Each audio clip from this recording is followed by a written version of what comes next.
Welcome back. Previously, in our last lesson, we looked at 3 different ways to visualize decision tree.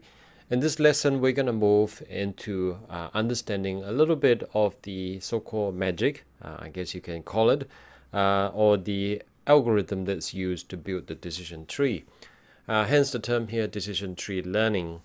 The more common for different types of algorithm that is used to actually build the decision tree is ID3. You have that is called iterative dichotomizer number 3. ID3 was originally developed in 1986 by Ross Quinlan. Now it creates a multi-way tree finding for each node. It uses a greedy mechanism, by the way, a greedy algorithm. The categorical feature that will yield the largest information gain or for the categorical targets. The trees are grown to their maximum size, and then you need to actually prune it to improve the ability of the tree to generalize to unseen data. So that is really ID3. ID 4.5 is an improvement to the ID3. It supersedes and replaces ID3. 4.5 removed the restriction that features must be categorical by dynamically define a discrete attribute based on the numerical variables that partition the continuous attribute value into a discrete set of intervals. So in essence, what it's doing is that it takes all the data and chop it up into, let's just say 5 categories or 10 categories. C4.5 converts the trained trees into a set of if-then rules. This accuracy of each rule is then evaluated to determine the order in which they should be applied. And then you need to apply pruning by removing rules precondition if the accuracy of the rule improves without it. Now C5.0 is a further improvement as the latest being released. Now looking at CARD, which is classification and regression tree, it is very similar to 4.5, but it differs in that it supports numerical target variables, meaning regression, and does not compute rule sets. CARD constructs binary trees using the feature and threshold that yield the largest information gain at each node. And the fifth one that we're going to look at is called KITE, which is chi-squared, automatic interaction detected by Gordon Cars. Gordon was originally, or rather is in South Africa. With this, it performs multi-level splits when computing classification trees. It is non-parametric. Okay, so that means it doesn't actually take into the need for the normal statistical measures such as the mean, the sample size, standard deviation, and the rest. So non-parametric, really, it's a branch of statistics whereby it is a statistic method whereby the data is not required to fit a normal distribution. So that's really the best way to look at it. So the underlying assumption is that it does not require the data to be normally distributed. Quite often you use it on ordinal data, meaning categorical. So that's really where the non-parametric comes in. It's attractive because it removes the normal distribution requirements. The scikit-learn library that we've been used an optimized version of the CARD algorithm. So far what we've covered is the different types of algorithms, and you'll probably notice a few times I've used the term information gain. There are others that I touched on previously a little bit, Gini, without going into any depth. So we're going to look at these. What does these actually mean? Gini impurity is the default being used by the scikit-learn. I'll also provide a link for you to look at it. So it is a measure of the purity or the variability of categorical data. Just a side note, Gini impurity is not the same as Gini coefficient. Okay, just to keep that in mind. The Gini impurity was created by Corrado Gini in 1912, so you can see that these are pretty old. Some key points. A pure node meaning a homogeneous contents, meaning they're all the same, or samples with the same class will have a Gini coefficient of 0. So you can visualize that at the 0 end, meaning they are all exactly the same. As the variation increases, meaning there are more diversity, then you have that starts to move towards or increase in approach 1.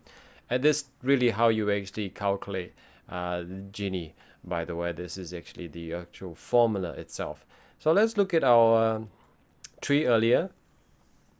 You can see the Gini is 0.667 here, and as it's split into the true, whereby in this category here, this leaf here, you can see that they are all setosa and Gini is 0.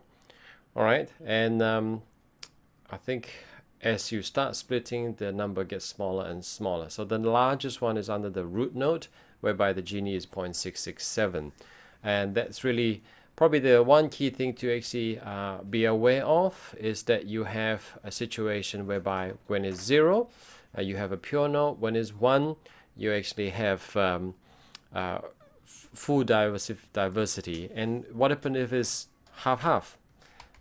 We actually have one exact example of that here. We have 50 versicolor and 50 virginica. You get a Gini of 0.5. You can also go ahead and satisfy yourself with this Gini calculation if you like, but I think this it's not necessary to appreciate how Gini actually works.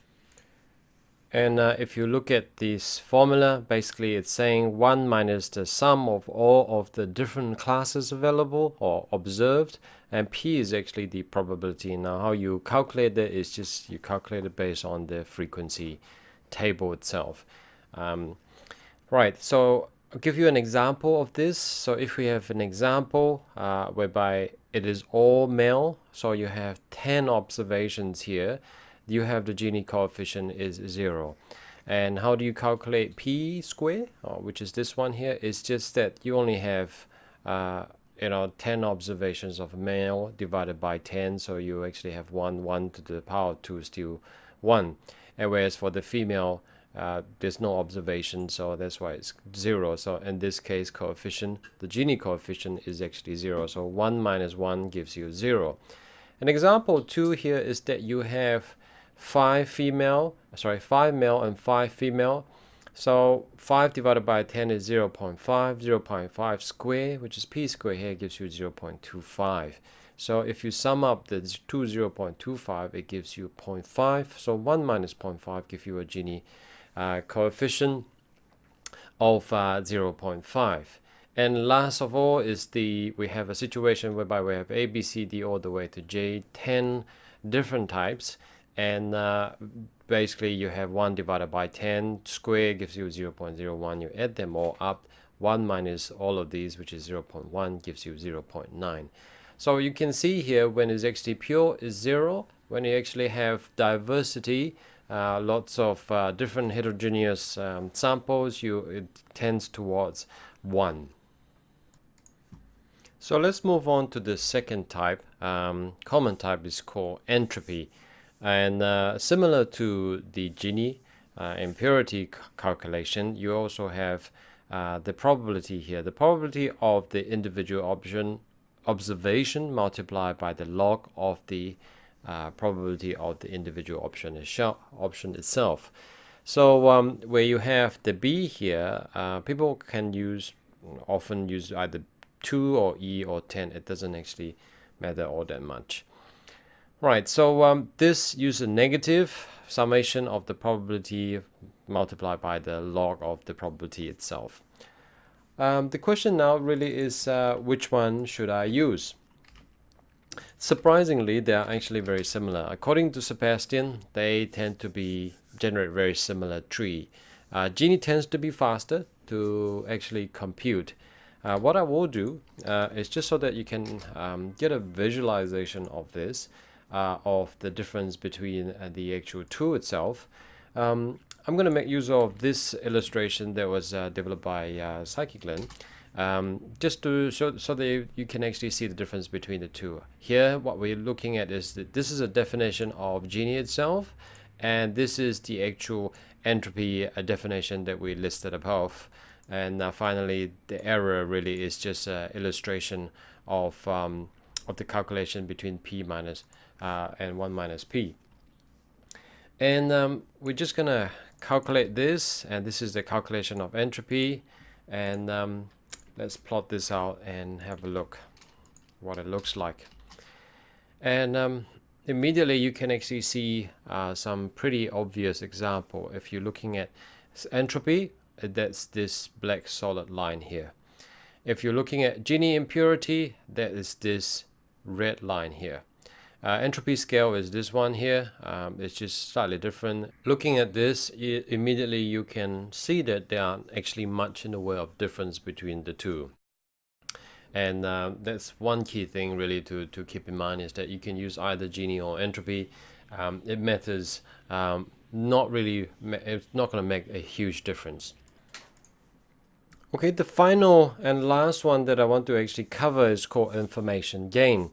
Information gain pretty much is the expected reduction in entropy caused by the splitting itself. Remember that with entropy, one is when you have chaos, or rather full diversity. And as you actually start splitting, there will be a reduction in entropy, and ultimately what you're trying to do is trying to get as close as possible to zero, where it is actually a pure homogeneous class.